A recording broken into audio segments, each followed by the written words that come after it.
Sa isang linggo, magsasampa na ng reklamo ang NBI sa Ombudsman kaugnay ng 900 million peso Malampaya Fund scam. Nilinaw ni Justice Secretary Laila De Lima ang kasong ito nakakasakop lamang sa pondong napunta umano sa mga peking NGO ni Janet Lim Napoles na pinadaan sa Department of Agrarian Reform o DAR para sana sa mga magsasakang biktima ng bagyo noong 2009. Ang tinututukan ng NBI is just the Napoles component of the Malampaya. So just like PDAF, portion lang yon.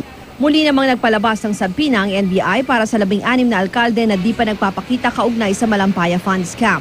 Ang Commission on Audit may ginagawang special audit sa mahigit 20 billion pesos na releases ng Malampaya Fund ng administrasyon ni dating Pangulong Arroyo.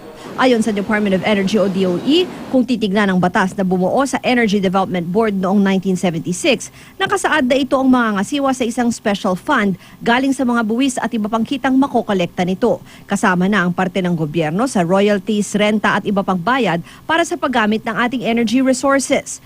Di nagtagal tinawag ang special fund na ito na Malampaya Fund dahil ang bulto naman daw ng pondo galing sa Malampaya Natural Gas Project sa May Palawan. Ayon rin sa PD 910, ang special fund ay gagamitin para sa mga energy program at iba pang proyekto ng gobyerno alinsunod sa utos ng Pangulo. Ang Department of Energy na ngayon ang nagdi-dispose ng pondo na yan. Ang disbursement is supposed to be ang requesting party will be the DOE. Okay. Endorse yan kay sa President. Pero sa Executive Order 848 ni dating Pangulong Arroyo noong 2009, binigyan niya ng otoridad ang Department of Budget and Management o DBM na mag-release ng Malampaya Fund sa mga implementing agency. Ayon kay Secretary Petilla noong panahong iyon, direkta na sa iba't ibang ahensya ang release ng pondo at di na dumadaan sa DOE. Sa ngayon, nasa 130 billion pesos ang natitirang balanse ng Malampaya Fund. Sabi ng Malacanang, 15 billion pesos ang nagamit na ng Administrasyong Aquino. Lahat daw para sa mga proyektong may koneksyon sa pang-enerhiya. Sa breakdown na inilabas ng palasyo, makikitang 2011 nagsimula ang paggamit ng pondo.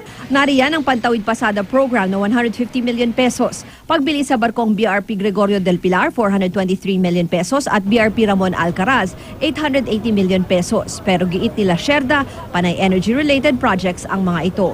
We have focused and we have complied with the PD, which says the fund can only be used with energy and energy-related matters. We have used the fund, for instance, for our city electrification. Ruth Cabal, Nakatutok, 24 Oras.